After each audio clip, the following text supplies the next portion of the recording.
Bismillahirrahmanirrahim. Assalamualaikum warahmatullahi wabarakatuh. Alhamdulillah, hari ini kita kembali melanjutkan materi kita di pelajaran tematik.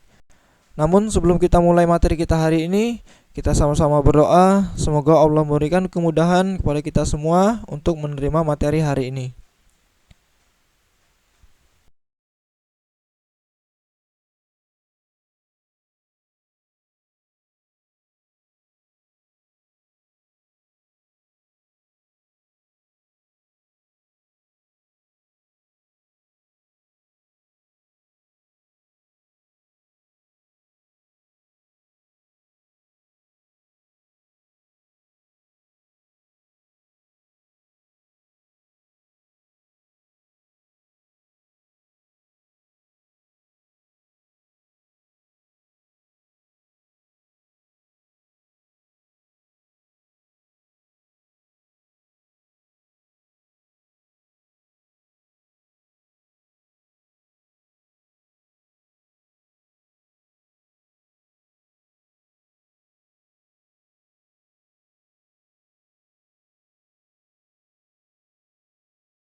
Baik, Ananda Soleh Soleha, kita melanjutkan materi di subtema yang kedua, muatan IPS tentang peristiwa-peristiwa heroik setelah kemerdekaan.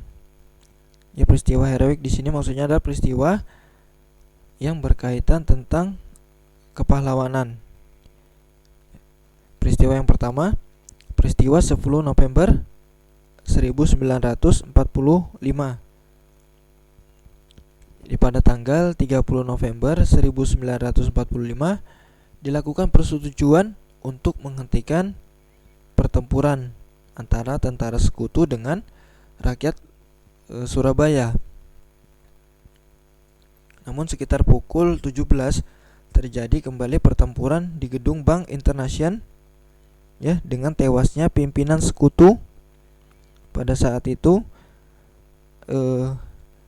pasukan sekutu mengeluarkan ultimatum, ya, atau peringatan yang mengharuskan semua pemimpin dan juga pemuda Surabaya menyerahkan senjata dan juga menyerahkan diri. Kemudian Gubernur Jawa Timur, yaitu Raden Mas Suryo, menolak ultimatum dan pasukan TKR atau Tentara Keamanan Rakyat yang dipimpin oleh Kolonel Sungkono bersama pelajar dan pemuda lainnya pun menyiapkan untuk menghadapi musuh. Ya, jadi ultimatum dari sekutu ditolak oleh Gubernur Jawa Timur. Nah, kemudian pada tanggal 10 November 1945 terjadi pertempuran antara tentara sekutu dengan rakyat Surabaya. Salah seorang pemimpin barisan banteng, Bung Tomo, ya, yaitu Bung Tomo, berpidato untuk membakar semangat rakyat Surabaya. Ya, jadi ada beberapa peristiwa penting yang ada di peristiwa 10 November. Kemudian peristiwa yang kedua yaitu pertempuran Ambarawa. Pertempuran Ambarawa terjadi pada tanggal 20 November 1945 sampai 15 Desember 1945 di Ambarawa, Jawa Tengah. Kemudian penyebab dari pertempuran Ambarawa ini adalah tentara sekutu yang melanggar perjanjian keamanan. Ya, tentara sekutu melanggar perjanjian keamanan untuk melucuti senjata tentara Jepang yang sudah kalah di wilayah Jawa Tengah.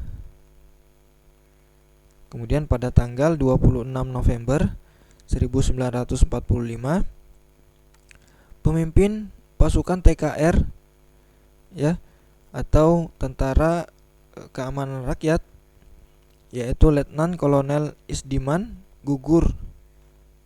Ya, kemudian digantikan oleh Kolonel Sudirman, ya, seorang Panglima Divisi 5 Banyumas. Kemudian pada tanggal 15 Desember 1945 pasukan sekutu, ya, atau musuh dapat dikalahkan, dapat dipukul mundur, ya, pada tanggal 15 Desember 1945. Kemudian peristiwa yang ketiga, Bandung Lautan Api.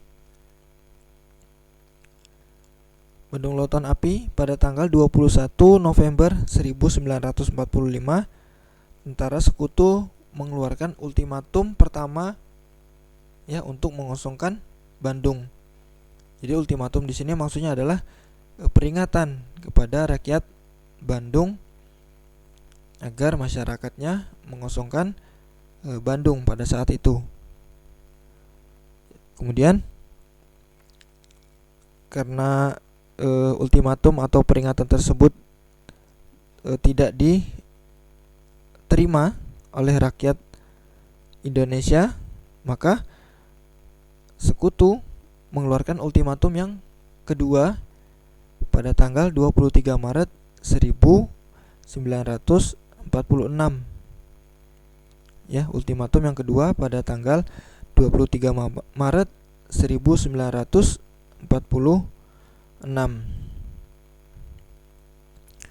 Ya, untuk demi keamanan dan keselamatan rakyat, pemerintah Indonesia akhirnya memerintahkan TRI atau Tentara Republik Indonesia dan para pejuang untuk mengosongkan Bandung Selatan. Ya, jadi ultimatum yang kedua ini diterima oleh rakyat Indonesia. Namun sebelum masyarakat Bandung mengosongkan Bandung Selatan, jadi Bandung Selatan ini dibakar, ya, agar tidak dapat dipakai oleh musuh. Ya, meskipun demikian para pejuang tetap melawan sekutu dengan taktik gerilya. Ya, peristiwa tersebut disebut dengan Bandung Lautan Api. Kita masih melanjutkan materi di muatan IPS tentang proses pembentukan NKRI atau Negara Kepulauan Republik Indonesia. Setelah dibubarkannya BPUPKI pada tanggal 7 Agustus 1945, maka dibentuklah Panitia Persiapan Kemerdekaan Indonesia atau disebut PPKI. Ya, jadi PPKI ini diketuai oleh Insinyur Soekarno.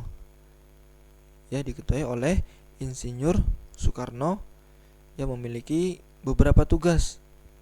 Jadi PPKI memiliki beberapa tugas penting, ya, atau tugas utama. Yang pertama, meresmikan pembukaan dan batang tubuh Undang-Undang Dasar 1945.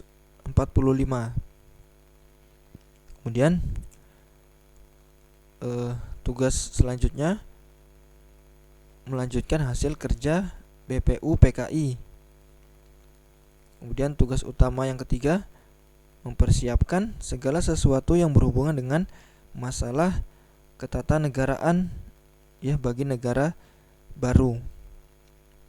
Jadi ini ada beberapa tugas utama dari PPKI. Dan untuk menjalankan tugas-tugas tersebut, PPKI menggelar beberapa sidang, yaitu sidang pada tanggal 18 Agustus 1945. Ya, sidang tersebut ada beberapa poin. Yang pertama, untuk menetapkan dan mengesahkan Undang-Undang Dasar 1945. Kemudian memilih dan mengangkat Insinyur Soekarno dan Muhammad Hatta sebagai presiden dan wakil presiden. Ya, itu isi sidang pada tanggal 18 Agustus 1945. Kemudian sidang yang kedua pada tanggal 19 Agustus 1945, yaitu untuk membentuk 12 kementerian ya, dan juga 4 menteri negara. Kemudian selanjutnya membagi wilayah Indonesia menjadi 8 provinsi, yaitu Sumatera, Jawa Barat, Jawa Tengah, Jawa Timur, Sunda Kecil, Maluku, Sulawesi, dan Kalimantan ya, yang dipimpin oleh seorang gubernur ya. Jadi itu merupakan isi dari sidang pada tanggal 19 Agustus 1945. Kemudian sidang yang terakhir yaitu pada tanggal 22 Agustus 1945. Isinya yaitu untuk membentuk Komite Nasional Indonesia Pusat ya, atau KNIP, sebagai pembantu presiden sebelum lembaga-lembaga sesuai Undang-Undang Dasar 1945 terbentuk secara resmi. Kemudian isi sidang yang kedua untuk membentuk 3 badan sebagai wadah perjuangan ya, yaitu Komite Nasional Indonesia, kemudian Partai Nasional Indonesia, dan Badan Keamanan Rakyat yang memiliki tugas untuk menjaga keamanan dan ketertiban umum di bawah koordinasi KNI atau Komite Nasional Indonesia ya. Jadi ada beberapa sidang yang dilakukan oleh rakyat Indonesia setelah kemerdekaan, yaitu untuk mempersiapkan segala sesuatu yang berhubungan tentang membangun negara yang baru. Kemudian kita lanjutkan materi di subtema 3, muatan bahasa Indonesia. Untuk bahasa Indonesia di tema 7 ini materinya tidak jauh berbeda ya.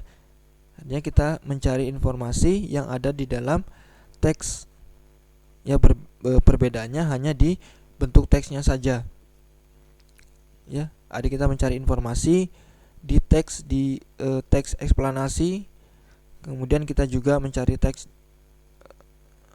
narasi sejarah ya. Jadi hanya bentuk teksnya yang berbeda, namun materinya sama, yaitu mencari informasi dengan menggunakan kalimat tanya ya, menggunakan kalimat tanya, dan juga membuat peta konsep. Artinya materinya tidak jauh berbeda ya, yang berbeda hanya bentuk teksnya saja, makanya tidak banyak kita bahas. Jadi kita langsung masuk ke subtema 3, yaitu tentang mengidentifikasi surat undangan. Surat undangan merupakan surat yang berisi pemberitahuan dan permintaan ketersediaan seseorang untuk menghadiri suatu acara atau kegiatan.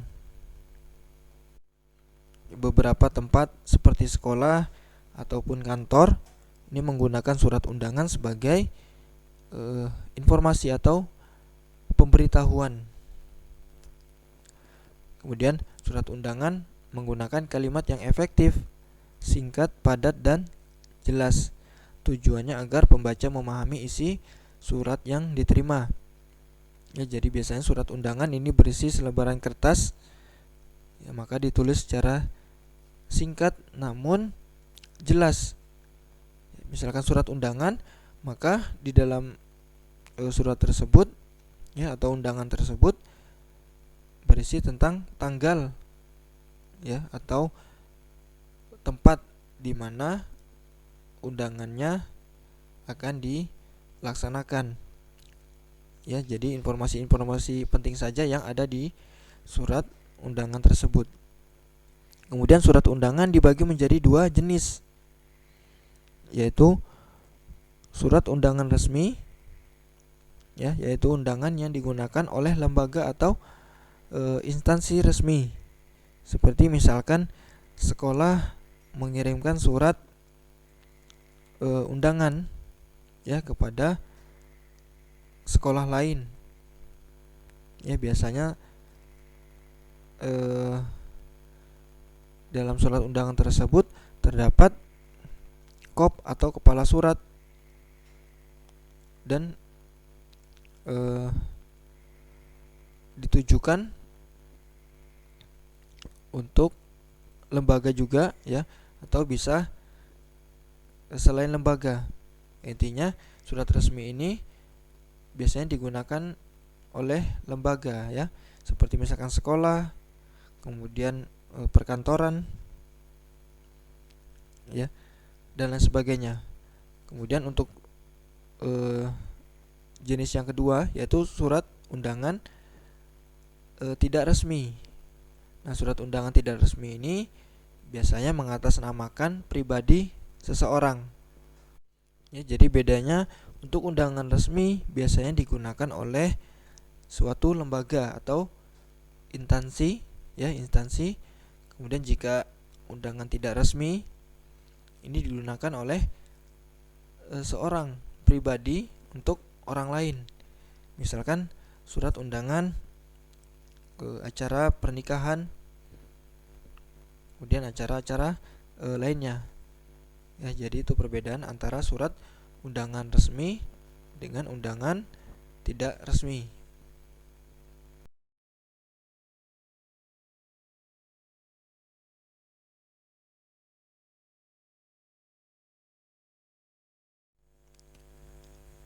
Untuk hari ini kita tidak memiliki tugas. Ya, tidak ada tugas. Jadi silakan Ananda